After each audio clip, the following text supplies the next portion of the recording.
오늘도요, 여러분들이 지난 한 주간 동안 가정에서 혹은 여러분 계신 처소에서 예배드린 그 예배의 인증샷들을 모아서 조그만 영상을 준비했습니다. 우리 이렇게 예배하고 있어요 라고 하는 영상을 보내드리는데, 자, 여러분들에게 약속드린 대로 지난주부터 영상을 보내주신 분들에게는 요새는요, 돈 주고도 살 수 없다는 선물을 드리겠습니다. 제가 그 동방박사의 협찬을 받아가지고 마스크를 저희가 좀 준비해놨습니다. 돈보다 더 귀한 마스크, 인증샷 보내주시는 성도님들 가정에 하나씩, 근데 필터를 갈아 낄 수 있는 거니까 3번 사용할 수 있는, 뭐라고요? 마스크. 마스크. 요즘은 주머니에 이거 많으면 부자랍니다. 마스크 선물 드릴 테니까 한 주간 더 있습니다, 여러분. 예배 드리는 장면. 지금 찍으시는 분들 계신데 예배 방해되지 않도록 찍으셔서 올려주시면 이렇게 영상으로 우리가 함께 예배 드렸다는 것을 나누는 시간을 갖습니다. 영상 부탁합니다. 그 선하님의 고요히 감사요, 그 놀라운 평화를 누리며 나 그대들과 권사님 평소 모습 아닌데? 아이들이 이게 손을 들고 찬양하고, 우리 수아는요 설교를 그대로 다 이렇게 필기를 합니다.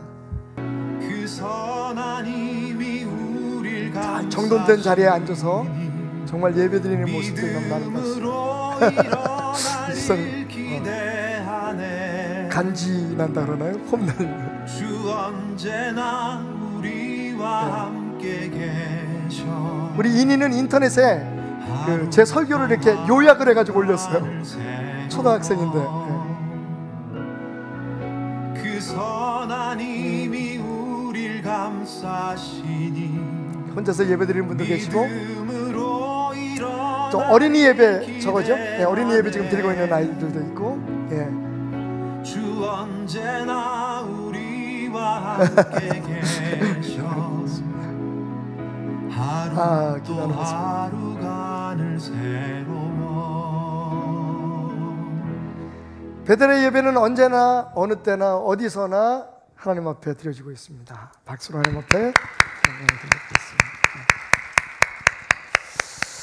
자, 오늘 함께 은혜 받으실 말씀 나누겠습니다. 하나님의 말씀 시편 4편이고요.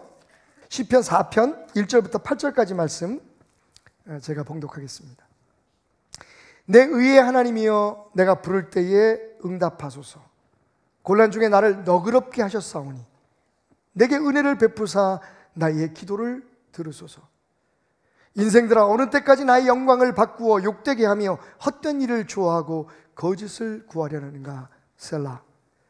여호와께서 자기를 위하여 경건한 자를 택하신 줄 너희가 알지어다. 내가 그를 부를 때에 여호와께서 들으시리로다. 너희는 떨며 범죄하지 말지어다. 자리에 누워 심중에 말하고 잠잠할지어다.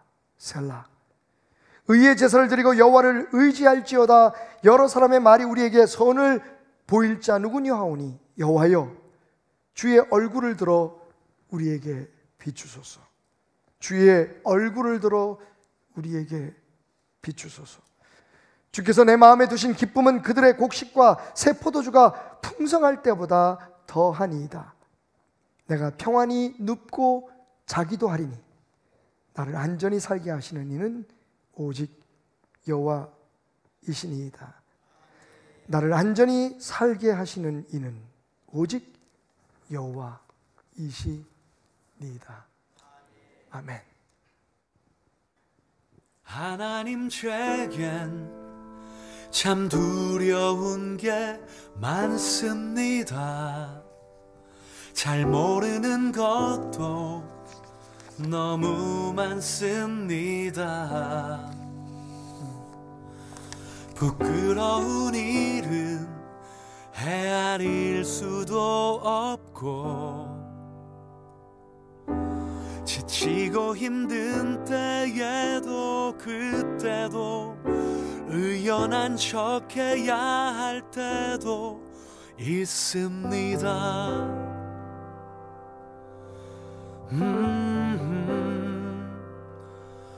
그래도 하나님 아버지 하나님을 아버지라 부를 수 있어서 난 참 좋습니다. 오 나의 하나님 아버지, 하나님을 아버지라 부를 수 있어서 난 참 다행입니다. 오 나의 하나님 아버지, 하나님을 아버지라 부를 수 있어서 난 참 좋습니다. 아멘. 하나님이 우리의 아버지인 것이 얼마나 좋은지요. 특별히 이 환난의 때에 하나님을 아버지라 부를 수 있는 것이 얼마나 다행인지요. 다시 한번 하나님을 예배하는 시간, 우리 마음에 하나님의 크신 위로와 평강이 함께 하시기를 주님의 이름으로 축원합니다. 1977년 미국의 커뮤니케이션 전문가인 폴 G. 스톨츠는 다음과 같은 말을 합니다. 미래로 갈수록 IQ 혹은 EQ보다 AQ가 더 높은 사람이 성공할 가능성이 커져간다. IQ는 여러분이 알다시피 지능지수를 뜻하죠. EQ는 소위 감성지수를 말합니다. 미래로 갈수록 머리 좋은 사람 혹은 감수성, 감성이 강한 그런 사람보다 어떤 창의력이 있거나 혹은 뭐 인격이 굉장히 뛰어난 그런 어떤 사람보다 오히려 AQ, Adversity Quotient라고 하는 말인데 무슨 뜻이냐면 역경을 극복할 수 있는 능력. 이 역경을 극복할 수 있는 AQ가 높은 사람일수록 성공할 가능성이 높아진다는 거죠.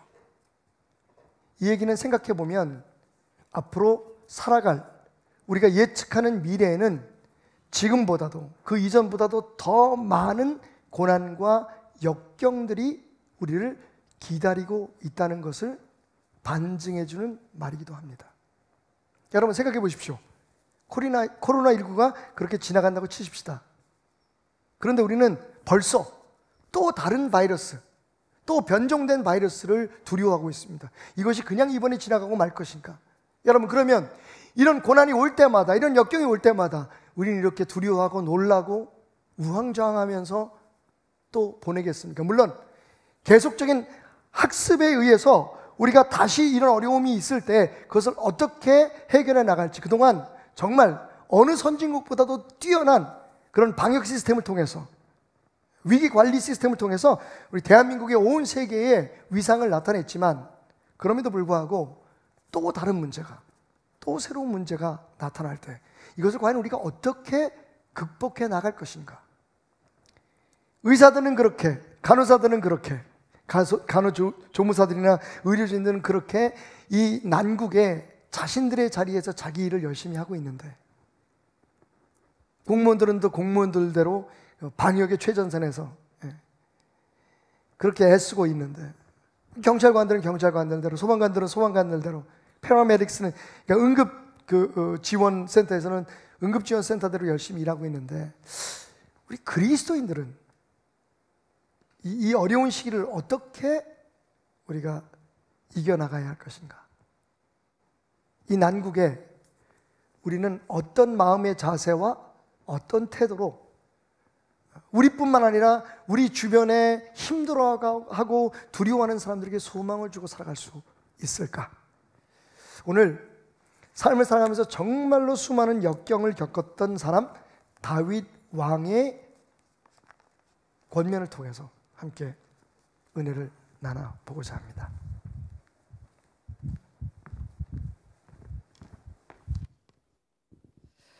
오늘 시편 4편 말씀을 통해서 다윗 왕은 곤란한 위기 가운데 더욱 너그러워지라고 우리에게 말씀을 하고 있습니다.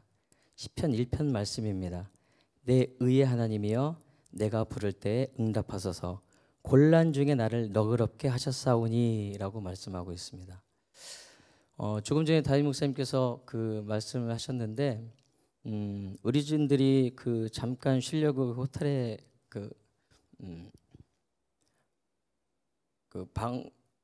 방역복을 입고 이렇게 갔을 때 그 쫓겨났다는 얘기를 들었을 때 좀 사람들 마음 속에 좀 너그러움이 있었으면, 좀 여유로움이 있었으면, 오히려 그 의료진들을 위해서, 물론 투숙객들이 두려움이 있었겠죠. 그런데 그 의료진들을 위해서 자기들이 방을 내줬었다면, 그 물론 투숙객들도 뭐 스케줄이 있고 사정이 있겠지만 얼마나 멋있었을까. 그런 기사가 나왔다면 오히려 의료진들을 위해서 호텔 투숙객들이 방을 내줬더라, 이런 기사가 나왔다면 얼마나 그 기사가 따뜻하고 멋있었을까. 그런 생각을 잠깐 하게 됐습니다. 사실 곤란 중에 이런 너그러움을 갖기란 우리가 바라긴 하지만 행동으로 옮기기는 쉽지는 않습니다.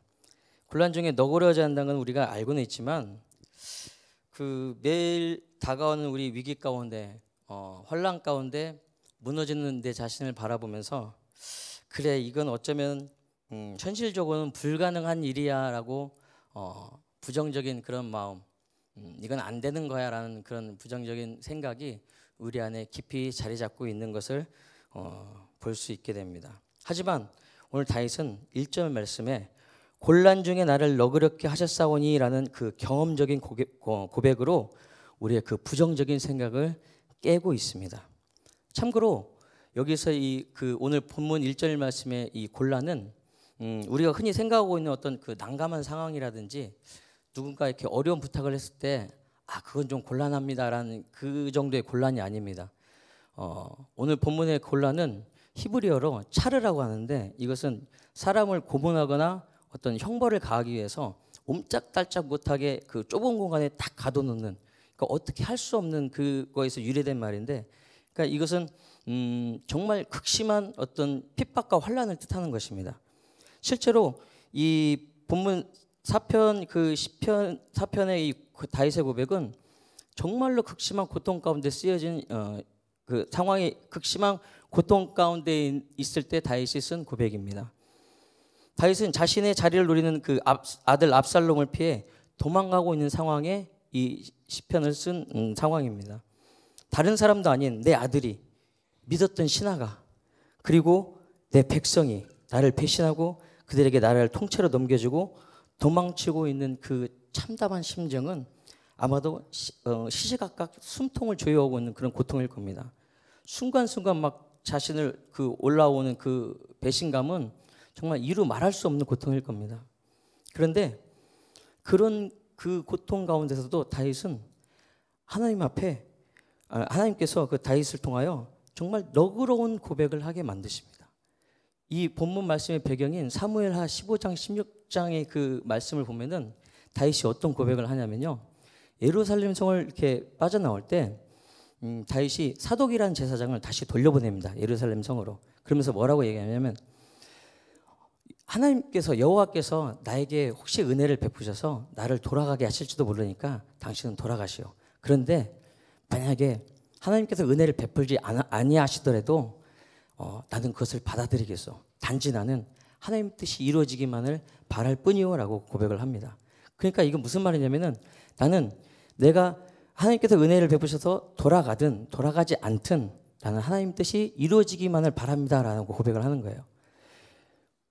저 같으면은 내가 지금은 물러선다. 내가 지금은 물러서지만 하나님이라면 나를 반드시 여기를 회복시키셔야 돼. 하나님이 의롭다면은 나를 반드시 회복시키실 거야. 그래야지 하나님이지. 내가 지금은 물러날게. 그래. 내가 지금 억울하지만 참을게. 내가 왕이지만 그동안 하나님 믿어온 것도 있고 내가 그동안 다른 사람들한테 보여준 그런 신앙도 있으니까 내가 지금은 참으마. 하지만 하나님이라면 적어도 내가 여태까지 하나님 앞에 한 게 있으니까 나를 반드시 회복시켜야 맞는 거야. 당연히 하나님 나를 회복시켜야 돼. 이런 고백을 할 텐데, 다윗은 회복시키시든 회복시키지 않으시든 하나님께서 하시면은 나는 그 말씀에 순종하겠습니다라고 고백을 했다는 거예요. 또 계속 그 도피 중에서도 사울 왕의 친척인 시므이라는 사람이 그 다윗을 쫓아다니면서 계속 돌을 던지면서 저주를 합니다. 네가 사울 왕을 죽이고 왕이 되더니 꼴 좋다. 이 피를 흘린 자여, 이 저주받은 자여, 여호와께서 너를 저주한 거야. 이 못된 놈 하면서 막 그 돌을 던지면서 저주를 퍼붓습니다. 그때 그 다윗의 그 부하가, 다윗의 신복이, 왕이시여, 왕을 능멸하는 저자를 제가 올라가서 저 죽은 개만도 못한 자를 제가 목을 베겠습니다라고 얘기를 합니다. 그때 다윗이 뭐라 그러냐면, 놔둬라. 나를 저주하는 것도 다 여호와께서 허락하셨기 때문에 그런 거라고 고백을 합니다. 그러니까 자기를 저주하는 것조차도 하나님께서 허락하셨다고. 그러니까 지금 그 왕궁을 빠져나왔을 때 자기를 추종하는 세력들과 같이 있는 거거든요. 그때 그냥 못 이기는 척, 그냥 그래 그럼 네 뜻대로 해. 그러니까 다윗이 저놈을 죽여라 이것도 아니거든요. 제가 죽이겠습니다 하고 나선 거예요. 그럼 그곳에 추종하는 세력이 있기 때문에 죽여도 누가 뭐라고 할 사람이 없는 거예요. 그럼 그냥 눈 딱 감고 죽여도 아무 상관, 그걸로라도 속을 좀 풀었으면 되는데, 다윗은 거기에서도 자기를 저주하는 사람에게 있어서 그것조차도 하나님께서 허락하신 거기 때문에 나에게 저주하는 거다, 놔둬라라고 고백을 한 거예요. 그런 상황에서 아들에게 배신당하고 신하에게 배신당하고 자기 백성들에게 배신당하고 나라를 뺏기고 도망가는 그 상황에서 하나님께서 나를 다시 예루살렘 성으로 못 돌아가게 하신다고 해도 나는 그걸 받아들이겠습니다. 나를 저주하는 것조차도 하나님의 뜻이라면 나는 받아들이겠습니다. 과연 그 고백이 어디에서 나왔을까? 오늘 말씀의 1절에 그 곤란 중에 나를 너그럽게 하셨사오니라고 고백을 하잖아요. 그런 너그럽게 하신 고백이 어디서 나왔을까? 저는 그 고백이 1절 그 첫머리에서 찾아봤습니다. 첫 부분, 바로 내 의의 하나님입니다. 참 간단하고 짧은 문장이지만 큰 의미가 담겨 있습니다. 내 의의 하나님이란 말은, 나의 의는 모든 것이 하나님으로부터 비롯됐다는 것입니다. 나에게는 의가 없고 나의 의는 하나님으로부터 비롯됐고, 나는 죄인이고 하나님으로부터 의롭다 칭함을 받은 나는 그 은혜를 입은 자라는 겁니다. 그래서 나는 죄인이고 아무 공로 없고 하나님의 은혜 없이는 살아갈 수 없는 사람입니다라고 고백하는 것이라는 겁니다. 그래서 1절 후반부에 보면은 나에게 은혜를 베푸사 나의 기도를 들으소서라고 은혜를 구하고 있다는 것입니다. 하나님, 내가 정말 괴로울 때 하나님께서 나에게 너그럽게 하신 것을 제가 기억합니다. 다시 한번 구하오니 그 은혜를 나에게 베푸소서라고 오늘 1절 말씀에 괴로운 중에 하나님에게 그 은혜를 구하고 있다는 것입니다. 사랑하는 성도 여러분, 곤란 중에 더욱 너그러워지시기를 주님의 이름으로 축원합니다. 그 비결은 바로 우리를 의롭다 하시는 그 하나님의 은혜를 구하는 것임을 기억하시길 바랍니다. 로마서 3장 26절 말씀입니다. 곧 이때에 자기의 의로우심을 나타내사 자기도 의로우시며 또한 예수 믿는 자를 의롭다 하려 하심이라. 아멘. 하나님의 의로우심으로 우리를 의롭다 하시는 은혜를 구하시기를 주님의 이름으로 축복합니다. 나의 의로서는 결코 아무것도 할 수가 없습니다. 만약 다윗이 자기 의로 이런 그 시련을 맞았다면, 이런 곤란을 맞았다면 결코 이 시편의 고백들은 나올 수 없었을 것입니다. 그래서 다윗은 2절 말씀에 자기 의를 가지고 행하는 자들을 책망을 합니다. 2절 말씀 한번 보도록 하겠습니다. 인생들아, 어느 때까지 나의 영광을 받고 욕되게 하며 헛된 일들을 좋아하고 거짓을 구하려 하는가? 다윗은 책망을 합니다. 자기 의는 결국 하나님의 영광을 가리고 세상의 헛된 일을 좋아하게 되고 진리가 아닌 거짓을 따르게 된다는 것입니다. 내 의가 아닌 오직 그리스도가 내 안에 살아계실 때 그 은혜로 말미암아 극심한 곤란 가운데서도 오히려 너그러움으로 넉넉히 이길 수 있는 그런 은혜가 넘쳐나는 그런 축복이 있으시기를 주님의 이름으로 축원합니다.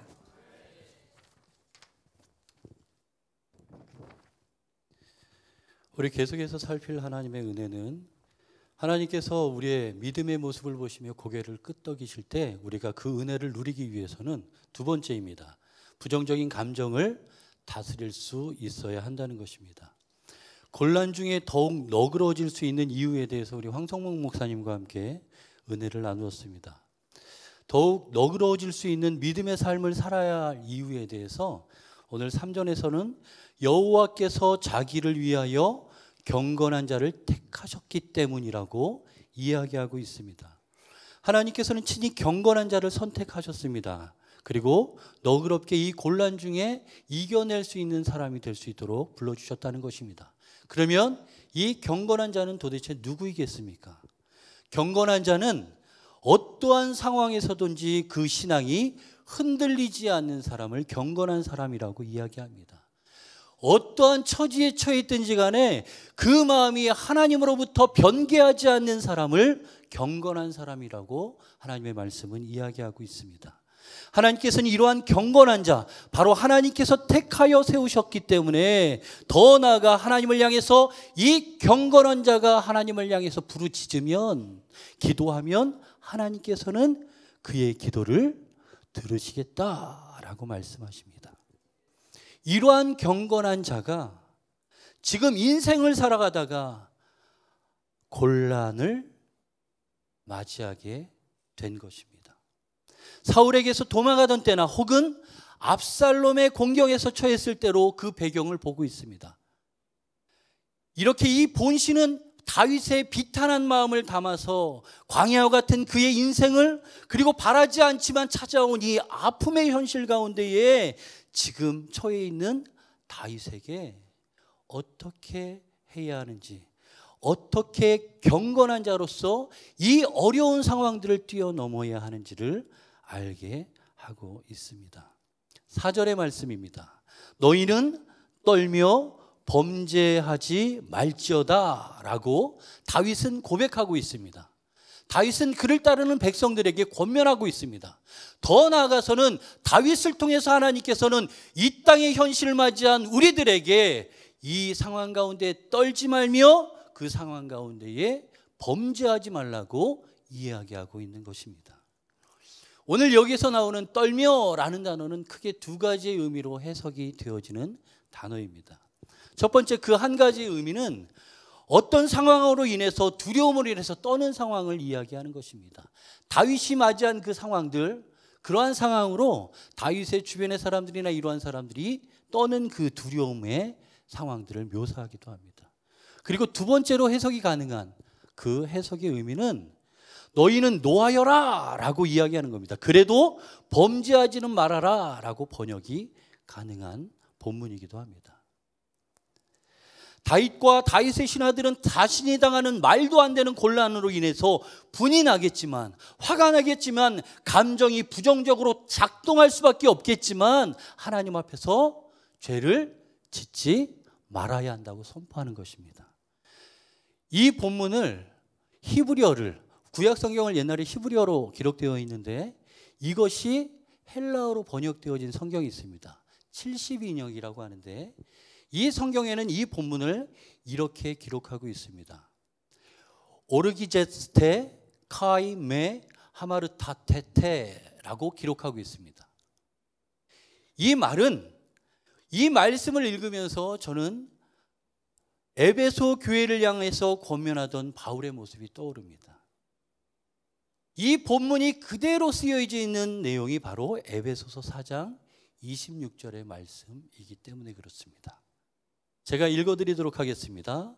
분을 내어도 죄를 짓지 말며 해가 지도록 분을 품지 말고 마귀에게 틈을 주지 말라.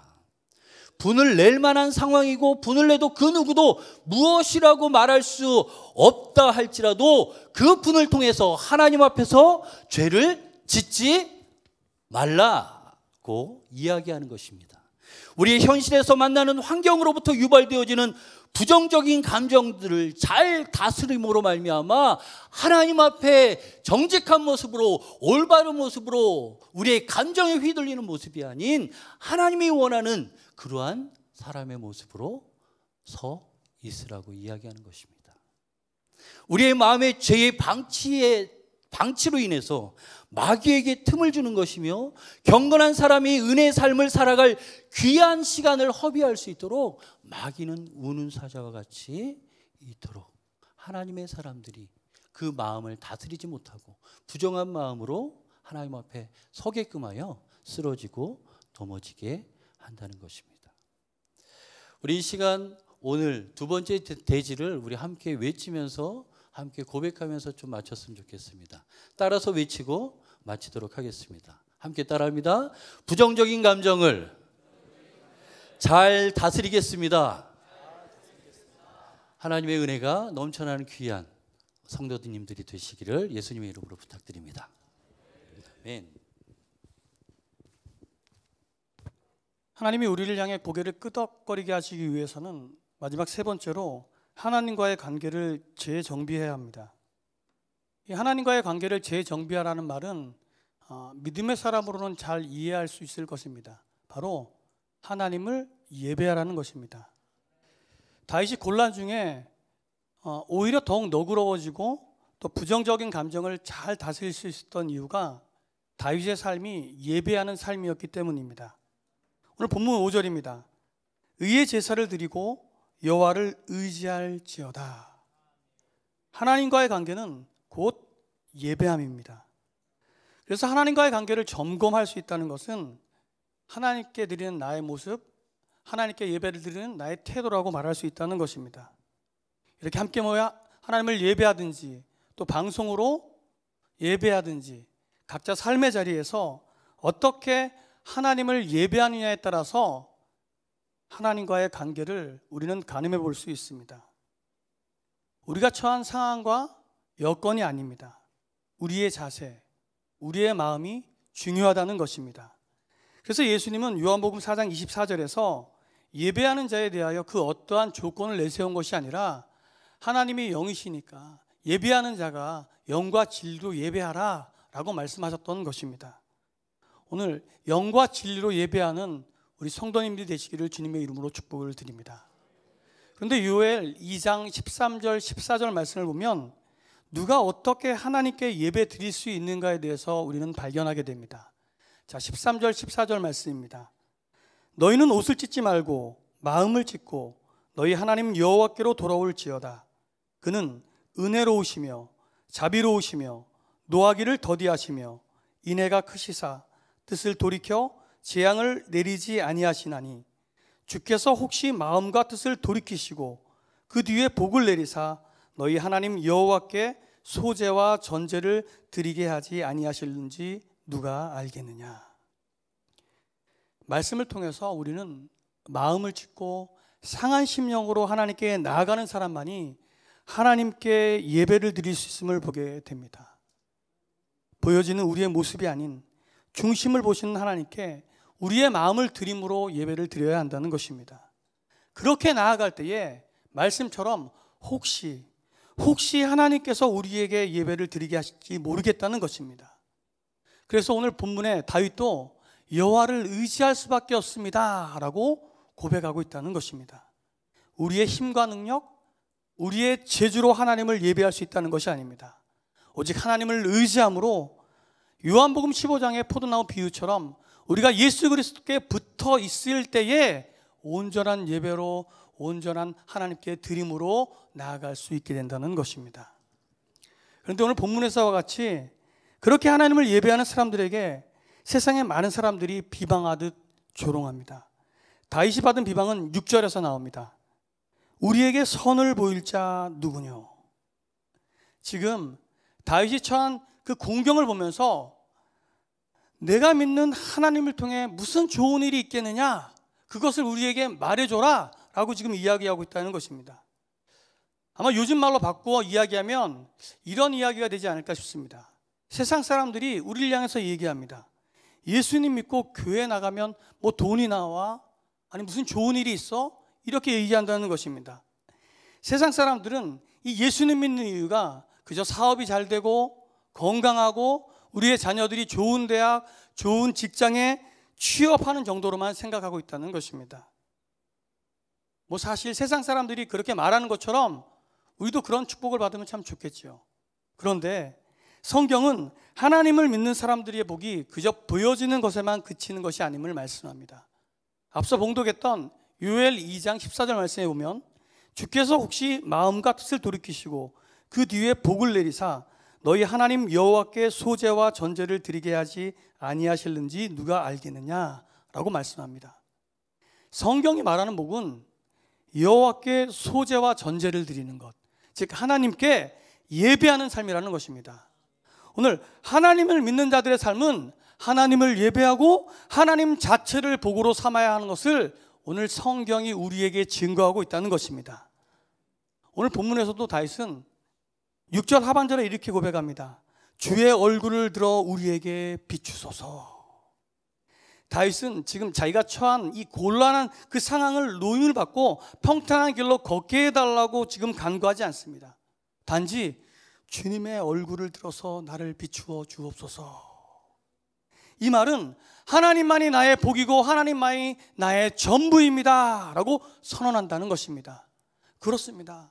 하나님의 사람, 이 믿음의 사람은 하나님이 우리를 향해 얼굴을 비추어 주시면 내가 그것으로 충분합니다 라고 고백할 수 있어야 된다는 것입니다.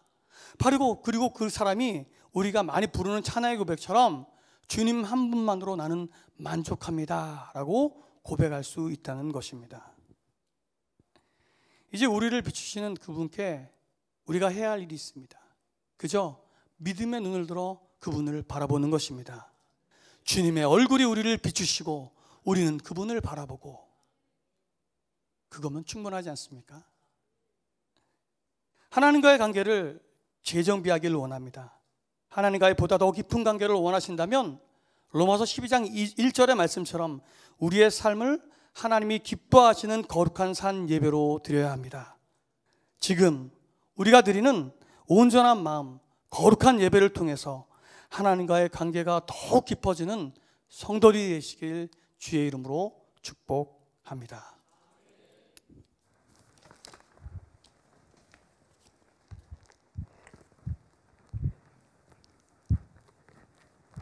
당한 고난이 너무 힘들어서 숨조차 제대로 쉴 수 없었던 상황 속에서도 너그러울 수 있었던 다윗, 그리고 그 상황 속에서 얼마든지 그 마음속에 독버섯처럼 쓴뿌리처럼 자라날 수 있었던 부정적인 감정들을 다스릴 수 있었던 다윗, 나아가서 그 상황에 고개를 들고 빛나는 주님의 얼굴을 사모하며 예배할 수 있었던 다윗,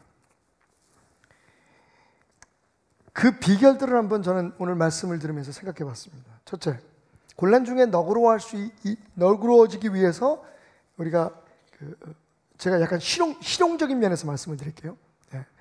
실용적인 면에서 말씀을 드리면 너그러워지는 비결은 제 경우를 말씀드리겠습니다. 저는 이렇게 얘기합니다. 그런 너는, 한번 따라해 봅시다. 그런 너는, 이게 어려움을 겪거나 혹은 억울한 일을 겪게 되면 우리 마음속에 그 사람에 대한 공격성이 나타나기 시작합니다. 쟤는 왜 저래? 쟤는 왜 나한테 그래? 내가 뭘 잘못해서? 근데 그 순간에 우리가 너그러워질 수 있는 비결이, 제 경우에 제가 직접 경험한 것은 누군가 정말 속을 세게 가지고 제가 마음속으로 굉장히 그 사람을 미워할 뻔했습니다. 그리고 그러다 보니까 제 행동도, 그 사람에 대한 행동도 굉장히 부자연스러워지고, 정말 어떻게 보면 나 너 이렇게 싫어하고 있어라고 하는 것을 거의 깨닫기를 원하는 것처럼 행동을 했어요. 그러는 순간에 제가 기도를 하다가 하나님이 제 마음속에 이런 음성을 들려주셨습니다. 그런 너는 대나마.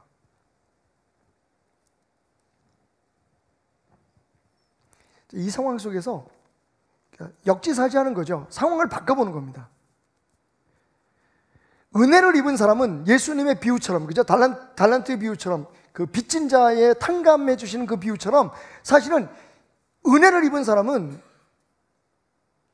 누구에 대해서 불편함을 갖거나 누구에 대해서 상처받는 마음을 갖거나 누구를 대할 때에 내가 어떤 사람이었는지, 내가 어떤 은혜를 받았는지를 기억해야 합니다. 그러니까 너그러워질 수 있는 방법, 그럼 섭섭한 일이 생기거나 뭔가 좀 여러분 마음속에 억울한 마음이 생기거나 그럴 때 하나님이 여러분에게 들려주시는 그 말씀, 그런 너는, 그런데도 불구하고 나는 너를 사랑했는데.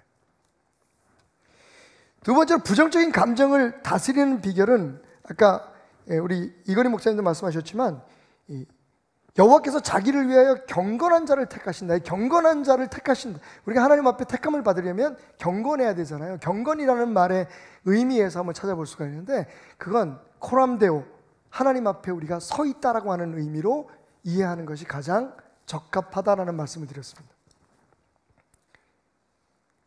다시 말하면 우리가 어떤 상황에 처하든지 우리의 마음속에 어떠한 그런 감정이 일어나든지 하나님은 우리 앞에 계신다는 겁니다. 하나님을 의식하라는 거죠. 끊임없이 하나님을 의식해야 합니다. 하나님을 의식한 상태, 하나님이 나를 바라보고 계신다고 하는 그것을 인지하는 상태에서 우리의 마음속에 부정적인 생각과 부정적인 감정을 갖기란 쉽지가 않습니다. 우리가 하나님을 믿으면서도 우리의 마음속에 부정적인 생각과 감정, 죄를 지을 수 있는 그런 마음들이 일어나는 이유는 하나님이 지금 내 앞에 계신다, 내가 하나님 앞에 있다라고 하는 코람데오, 경건한 자로서의 삶을 놓쳐버리기 때문입니다. 우리의 마음속에 부정적인 감정을 해가 지기까지 품지 않기 위해서 우리의 생각, 우리의 상황과 관계없이 하나님은 항상 우리 앞에 계시고 우리는 그분 앞에 있다고 하는 것을 기억해낼 수 있는 저와 여러분이 되시길 바랍니다. 지금 같은 때에 말이죠. 세 번째로, 그러면 하나님 앞에 우리가 이 너그러운 마음을 갖고 또 경건한 마음으로 부정적인 감정을 이겨낼 수 있기 위해서 하나님과의 관계를 재점검하는 것. 오늘 김일재 목사님이 잘 설명해 주셨는데 주의 얼굴을 구하는 겁니다. 다시 말하면 내가 하나님 앞에 있다고 하는 그 사실을 인지하면서 수시로 어떤 상황이 벌어지거나 우리 앞에 어떤 환경이 벌어지거나 무엇을 선택해야 되든지 판단해야 될 때 고개를 들어서 하나님을 한번 보라는 거예요. 하나님이 내게 고개를 끄덕이고 계시는지. 여러분, 생각보다 하나님은 더 우리와 가까이, 우리의 삶에 더 직접적이고 세밀하게 간섭하기를 원하십니다. 무슨 일이 있어서 우리가 보따리를 싸고 혹은 가방을 들고 가서 무릎 꿇고 기도하는 그런 시간들뿐만 아니라 사실은 우리가 하나님이 내 앞에 계신다, 내가 지금 하나님 앞에 있다라고 하는 이 경건한 삶을 살아감으로써 너그러워지고 그 은혜 속에 너그러워지고 부정적인 감정을 이기고 살아가려고 몸부림을 친다면 그 하나님이 내 앞에만 계실 게 아니라 그분이 나와 수시로 눈을 맞추고 내가 그분의 얼굴을 바라보고 그분의 사인을 감지하기를 원하고 계신다는 사실을 인정할 수 있어야 된다는 거죠. 오늘 다윗의 고백 가운데 여호와여 주의 얼굴 들어 우리에게, 나에게 비추소서. 여러분, 정말 습관적으로 이 어려운 때에 이걸 한번 훈련해 보십시오. 무슨 어려움이 있거나 힘든 일이 있거나 화가 치밀어 오르거나 그때 여러분 그 문제에 집중하지 말고 고개를 잠깐 돌려서 하늘을 한번 바라보세요. 여러분, 물론 마음의 눈으로 하나님의 얼굴을 바라보지만 그러나 정말 한번 고개를 들어 보십시오. 고개를 들어서 하나님, 나 어떻게 해요? 하나님, 나 지금 어떻게 하면 좋겠어요? 지난 밤에도 이제 주말이 가까이 오니까 아무래도 이 방역기관에서 혹은 정부에서 우리가 모여서 예배 드리는 게 굉장히 걱정이 되는지 꼭 주말 때만 되면 이제 교회에서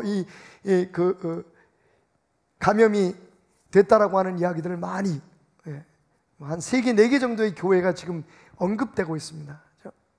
뭐 신천지에 비하면 아무것도 아니지만 그 사람들의 입장에서 보면, 그러니까 하나님을 믿지 않는 사람들이나 방역 당국의 입장에서 보면 어쨌든 모이는 모임 자체를 우리가 생각해 보면요 좀 억울해요. 그죠? 왜 클럽들은 문을 안 닫아?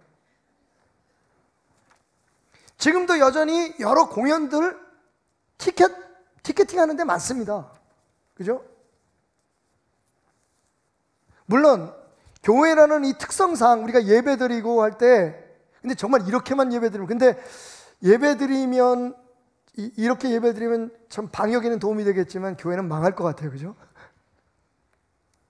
이렇게 크고 멋진 교회에 요만큼 모여서 예배를 드린다면 사실은 뭐 그것도 그렇게 중요하진 않습니다.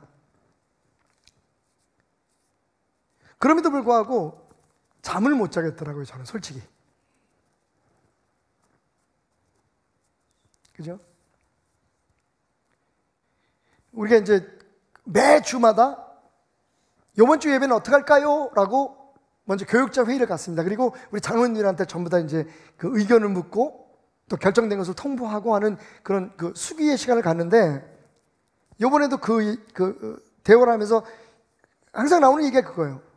어떤 사람들은 우리가 이렇게 온라인 예배 드리는 것에 대해서 굉장히 믿음이 없다고 생각할 수도 있다. 그리고 이 기회에 정말 죽어라고 목숨을 내걸고 예배 드리는 교회를 찾아가는 사람도 있을 거다.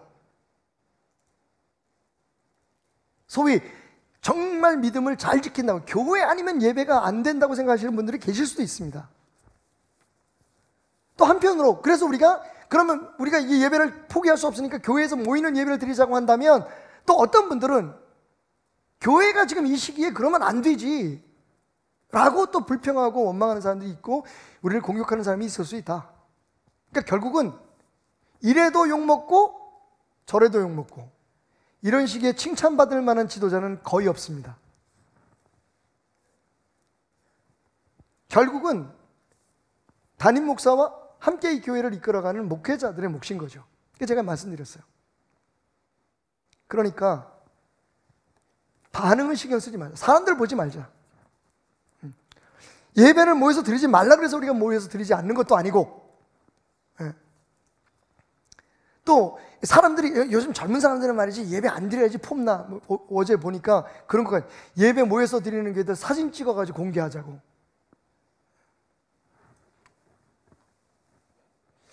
이번 기회에 우리 노이즈 마케팅 한번 해볼까요? 그래서 저는 또 정릉 배들께 잘 모르는데 좀 알릴까? 여러분, 결국은요, 하나님 앞에서의 우리의 결정이 중요한 거거든요. 용서하고 들어주십시오. 하나님 앞에서 이 시기에 나의 결정이 미칠 수 있는 교회에 미칠 수 있는 영향들을 생각하면 여러분 잠이 오겠습니까? 저는 어떻게 해야 될까요? 그래서 제가 하나 터득한 게 있어요. 언제부턴가 제게 배어져 온 하나의 습관인데 고개를 드는 거예요. 하나님이 지금 나를 보고 계세요. 저는 물어요. 하나님, 이번 주 예배 어떻게 드릴까요? 이번 주도 아무래도 여러 가지 면에서 온라인으로 드리는 게 좋을 것 같은데요. 하나님 어때요? 하나님 고개를 끄덕이시면 그렇게 가는 거예요. 사람의 판단이나 제 체면이나 입장을 생각하는 순간 저는 길을 잃고 맙니다. 교회 지도자로서. 그러니까 당당할 수 있는 거예요.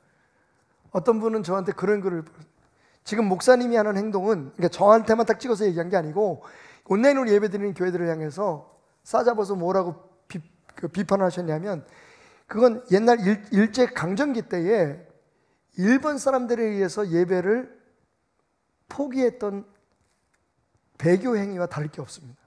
신사참배를 하고 있는 것과 다를 게 없습니다. 저는 졸지에 신사참배하는 목사가 되고 말았습니다. 그것도 제 몫인 거죠. 저 아까 황성문 목사님 말씀하실 때 굉장히 은혜가 됐어요. 시무의 저주. 여러분, 앞으로 혹시 저한테 욕을 하거나 저주하거나 댓글에 이상한 글을 쓰시는 분이 있으면 제가 마음으로 그렇게 인사하려고요. 욕해 주시느라고 고생하셨습니다. 저를 저주하시느라고 얼마나 힘들었겠어요. 왜냐하면 저주하는 사람은 저주하는 게 더 힘들거든. 그때는 싫어하는 것 같죠?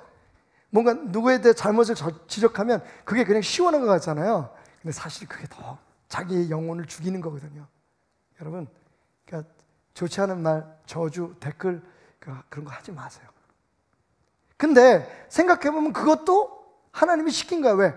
박태환 목사를 위해서. 그게 진짜 믿음이네, 그죠? 홍 선생님 그거 어떻게 깨달았어? 근데 당신도 그렇게 살고 있나? 죽을래? 강단에서 거짓말하냐? 근데 우리 그렇게 살려고 노력하는 거지, 그지? 나 진짜 많이 은혜 받았어요. 하나님이, 그것도 하나님이 허락하지 않으시면 안 된다. 나는 어떻게 하면 좋을까요? 고개를 들어서 하나님과 눈 맞추는 거예요. 항상 빛나는 얼굴로 나를 기다리고 계시는, 내게 무엇인가 답하기 위해서 항상 나를 지켜보고 계시는 주님과 눈을 맞춰서 하나님 할까요? 저 늦게 들어온 남편한테 바가지 한번 긁을까요? 대부분 그런 경우 하나님은 고개를 저으십니다. 나 막 침이 올라 죽겠어요. 하나님 쏟아 부을까요? 그러면 하나님 참아요? 이 고난의 시기에 하나님이 우리를 향해서 고개를 끄덕이실 수 있게 하시는 여러분 되시길 주님을 축원드립니다. 잘하고 있어 얘들아, 잘하고 있어 나의 교회야. 그래야지 당연히 너그러워라, 이겨내고 견뎌내라. 그리고 이럴 때일수록 사람 믿을 수 있니? 세상 믿을 수 있니? 그러니까 나를 더 의지해라. 의의 제사를 드리고 내 얼굴을 구하라. 하나님이 그런 우리들을 향해서, 여러분 지금 잘 이겨내고 버티는 여러분을 향해서 고개를 끄덕이고 계심을, 우리 하나님이 여러분을 축복하고 계심을 믿으시기 바랍니다. 그리고 한 가지 더, 이 위기와 곤란을 이겨내는 비결 가운데 우리가 다윗에게 배울 수 있는 건요, 7절과 8절 말씀에 기록되어 있습니다. 주께서 내 마음에 두신 기쁨은 그들의 곡식과 새 포도주가 풍성할 때보다 더하니이다. 내가 평안히 눕고 자기도 하리니 나를 안전히 살게 하시는 이는 오직 여호와이시니이다. 아멘. 여러분, 다윗은요, 내 마음에 두신 기쁨, 그들의 풍성함, 이 곤란한 때에 우리의 삶의 현장에 두 종류의 사람이 있음을 구분하고 있습니다. 곤란 가운데도 하나님 때문에 기뻐할 수 있는 사람, 그리고 세상에서 눈에 보이고 손에 잡히는 게 잘 될 때 그 풍성함에만 기뻐할 줄 아는 사람. 우리는요, 하나님 때문에 기뻐할 수 있는 사람이 되어야 될 줄 믿습니다.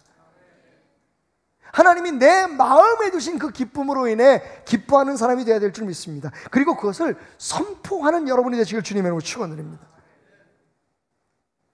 그 근거가 뭐냐?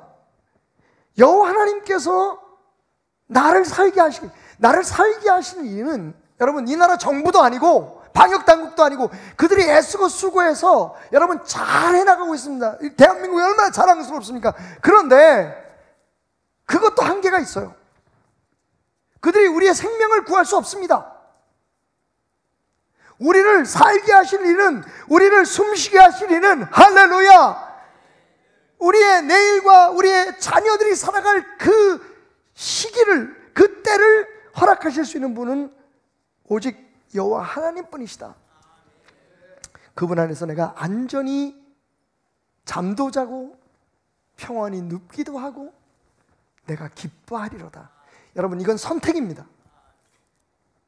상황에 의해서 주어진 결과가 아니라 그렇게 다윗은 선택한 겁니다. 내가 내 입술로 고백하며 하나님의 기쁨을 선포하며, 내가 오늘 밤에도 잠자리 들 때 하나님 잘 지켜주셔서 감사합니다, 하나님밖에 없습니다, 그 빛나는 얼굴을 한번 바라보고 그리고 잠자리에 누는 겁니다. 오늘도 잘 자겠습니다. 여러분, 잠이 안 오는 밤입니다. 아침에 일어나면 두렵습니다. 이 신앙의 고백이, 이 믿음의 고백이 우리를 이 풍랑이 지나고 난 후에 주님 품에 안겨있는 우리를 발견하게 해줄 것입니다. 우리를 안전하게 하실 이는 오직 하나님뿐이시다. 입으로 고백하시기 바랍니다. 고개를 들어 하나님을 바라보고 모든 매사에 하나님의 승인을 얻고, 그리고 나아가 우리 입술로 하나님뿐입니다, 하나님 때문에 나는 평안합니다, 하나님 때문에 나는 살아있습니다, 하나님 때문에 나는 기쁠 수밖에 없습니다, 매일매일 고백함으로 주님의 놀라운 역전의 능력으로 여러분의 삶이 오히려 화가 복이 되고, 이 고난을 이겨내는 믿음의 지수가, 역경 극복 지수가, AQ가 확 올라가서 오히려 이 환난 가운데 우리는 참으로 많은 것을 얻었다고 고백할 수 있는 교회, 그런 성도들이 되시기를 주님의 이름으로 축원드립니다. 그가 내게 기름 부으시니라고 하는 책을 쓴 지인 달렌이라고 하는 한 여성 목사님이 계십니다. YWAM, 우리가 말하는 그 예수 전도단 코나에서, 하와이에서 지금 사역을 하고 계시는 목사님인데, 그분이 자기가 신학교 시절에 겪었던 간증을 썼어요. 그 책 안에 있는 내용입니다. 신학생 때 얼마나 마음이 뜨거웠는지, 예수의 은혜를 경험하고 구원의 기쁨을 어떻게 하든지 많은 사람들에게 나누기 위해서 열심히 공부도 하면서 동시에 전도도 하고 사역도 하고, 근데 그만 너무 과로해서 쓰러졌는데 아무것도 할 수 없어서 병석에 누워있는 오랜 시간을 보내게 되었답니다. 처음에는 하나님께서 바로 날 일으켜 주시겠지라고 생각하고 살았는데, 시간이 갈수록 몸은 더 소약해지고 정말 몸을 일으켜 세워 앉힐 수도 없는 상황에 이르게 됐을 때 드디어 이 여인은 불평을 하기 시작했죠. 하나님, 이건 아니잖아요. 내가 아무것도 할 수 없는데 어떻게 주를 위해서 일할 수 있겠습니까? 그때 하나님께서 그의 마음속에 이런 응답을 주셨답니다.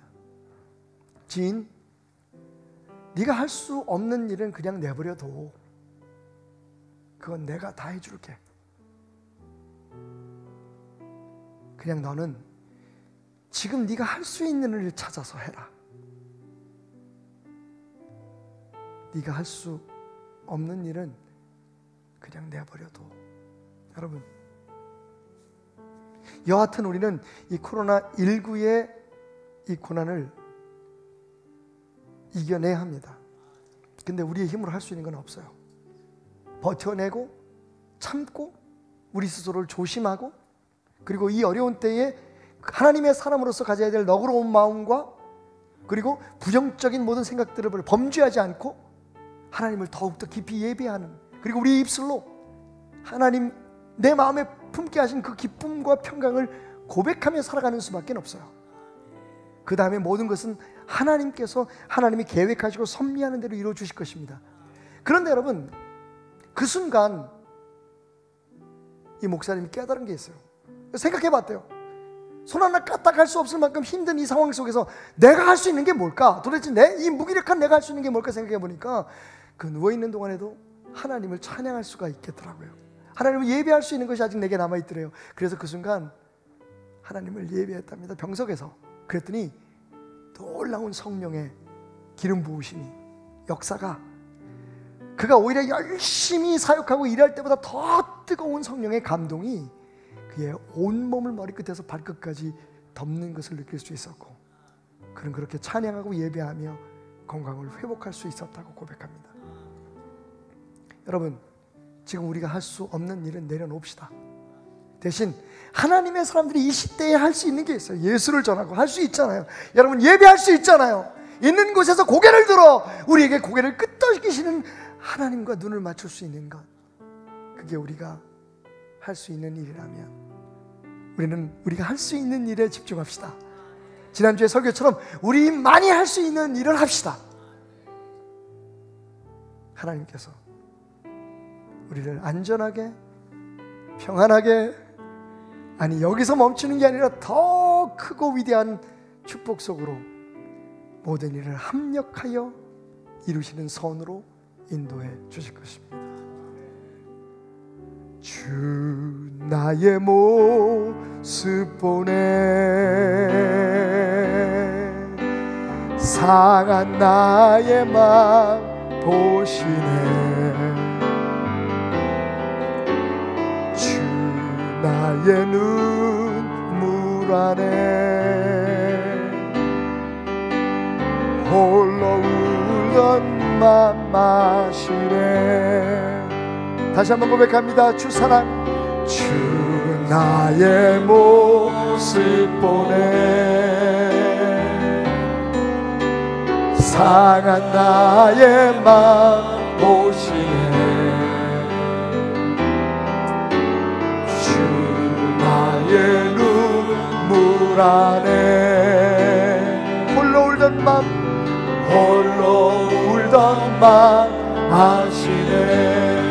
다시 한번, 주 사랑 내게 있네, 주 사랑 내게 있네, 그 사랑이 날 채우네, 그 그 사랑이 날 채우네. 주님의 은혜가 오늘도 나와 함께함을 내가 고백합니다. 그 은혜가 날 세우네. 아멘. 세상 소망 다 사라져가도 주의 사랑은 끝이 없으니 살아가는 이 모든 순간이 주 은혜임을 나는 믿네. 한 번 더 고백하겠습니다. 세상 소망은 다 사라져가도 세상 소망. 이 찬양이 끝나면 우리 함께 기도하기를 원합니다. 우리가 함께 기도하는 4가지의 제목을 놓고 순서대로 함께 기도하는 시간을 갖겠습니다. 살아가는 모든 순간순간이 하나님의 은혜임을 고백하며 우리 함께 기도합시다.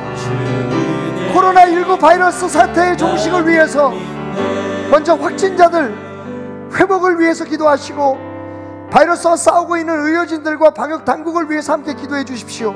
그리고 이 일로 인해서 경제적으로 그리고 심리적으로 어려움을 겪고 있는 이 땅의 모든 백성들이 이 일을 통해서 하나님 아니면 우리에게 살 길이 없다는 것을 깨닫고 주님 앞에 나와서 회복되고 변화되는 역사를 경험할 수 있도록 하나님 앞에 함께 기도하기를 원합니다.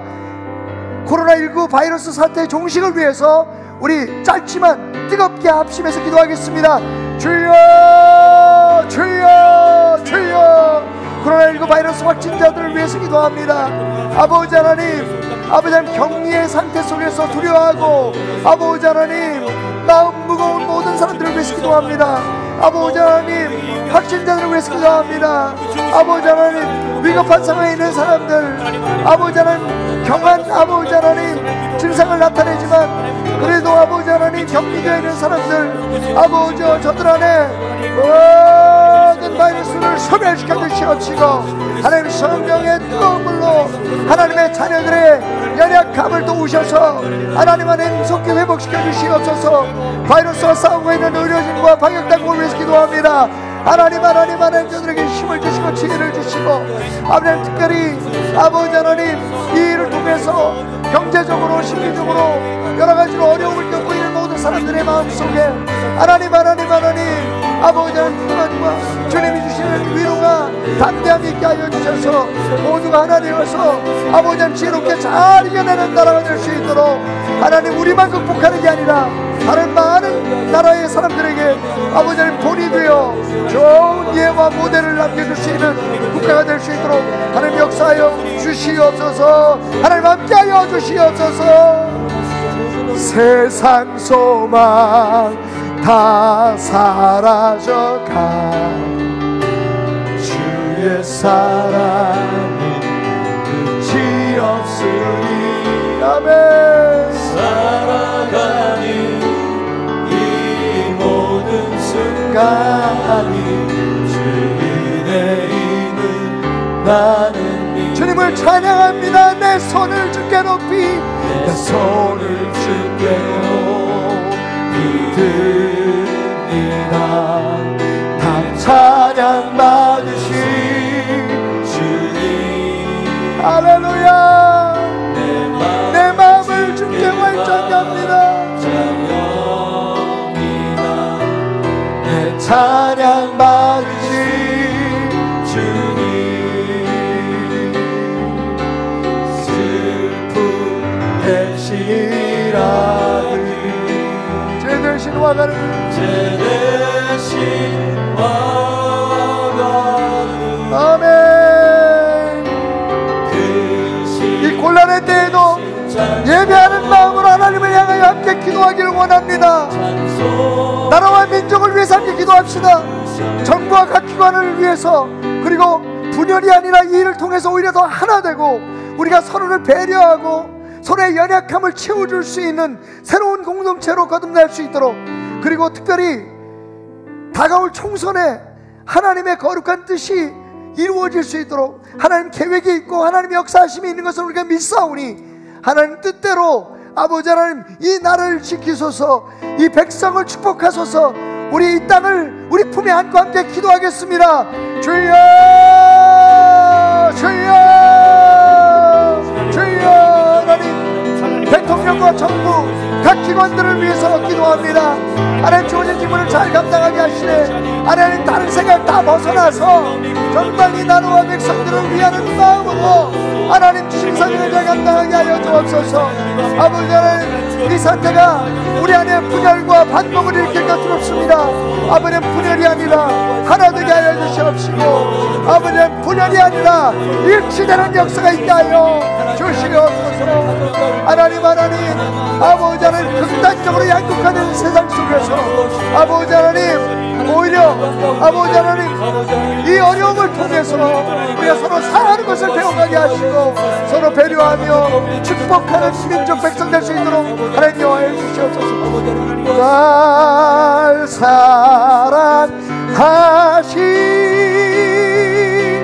날 사랑하시 날 사랑하시 성경에 써있네. 내가 연약할수록 내가 연약할수록 더욱 귀히 여기사 높은 보좌 위에서 낮은 나를 보시는 날 사랑하신 아멘 할렐루야. 날 사랑하신 날 사랑하신 성령. 이 시간 기도하겠습니다. 이 땅의 모든 교회를 위해서 그리고 특별히 베델 교회를 위해서 함께 기도하기 원합니다. 교회들이 주님의 아파하심을 깨닫고 우리가 먼저 회개하고 영적 각성의 몸부림을 칠 수 있도록 이 기회에 잃어버린 영혼들이 주님 앞에 나올 수 있는 그 길이 열릴 수 있도록 교회들의 빛과 소금의 역할을 감당하되 특별히 예수가 모든 문제의 답입니다라고 외치는 우리 베델 교회가 본이 되고 빛과 소금이 되는 역할을 감당할 수 있도록 모든 성도들의 가정에 든든함과 하나님의 은혜의 평강이 넘쳐날 수 있도록 하나님 이때에 특별히 몸이 연약하고 또 여러가지 삶의 문제가 있어서 더욱 어려움을 겪고 있는 성도들을 위해서 우리가 기도합니다. 베델의 성도들을 하나님 붙들어 주시고 하나님 모든 위험에서 지켜주시되 특별히 우리의 어린 것들 자녀들 하나님 붙들어 주셔서 그들의 앞길을 인도하여 주옵소서. 하나님을 두려워하는 젊은이들이 일어서게 하시고 이 기회에 더욱더 예배함의 소중함과 하나님을 향함의 든든함을 깨닫는 우리 교회 되게 하여 주옵소서. 조국의 교회들과 지도자들 그리고 베델 교회를 위해서 우리 함심에서 마지막으로 기도하겠습니다. 주여 주여.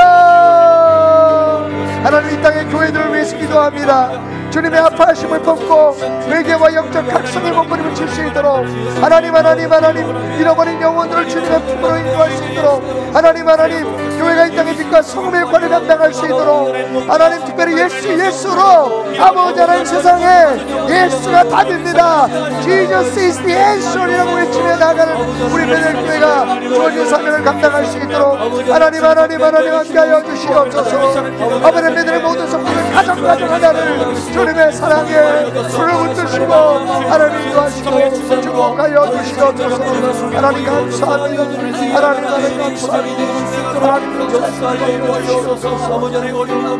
하나님 주님의 손에 모든 것을 맡깁니다. 오늘도 하나님 이렇게 어려운 상황 속에서 교회에 나오지 못하지만 하나님 여러 가지 방법으로 주님 앞에 그 마음의 고백을 예물로 드린 손길들이 있습니다.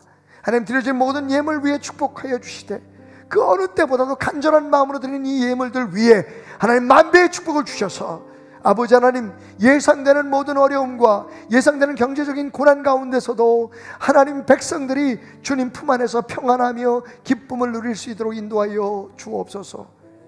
여전히 아직도 베델의 성도들 가정에 어려움이 없게 하심을 감사합니다. 하나님, 그러나 한시도 우리가 마음의 줄을 놓지 아니하고 하나님께 붙어 있으며 하나님 앞에 우리의 삶이 하나님의 것임을 고백하며 삶의 현장에서 산 제사의 삶을 살아가고, 이렇게 아버지는 코로나 바이러스를 두려워하는 마음처럼 우리를 지켜보시는, 항상 우리와 함께 하셨던 그 어떤 바이러스보다 더 오래전부터 우리와 함께 하셨던 하나님의 그 은혜와 사랑을 오늘과 같은 이 신중함과 그리고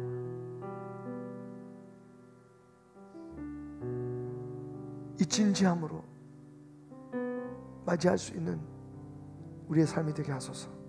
주님 앞에 드려진 모든 예물 위해 축복하시고 마음 드리고 눈물 들인 손길들 위해 축복하여 주옵소서. 예수님의 이름으로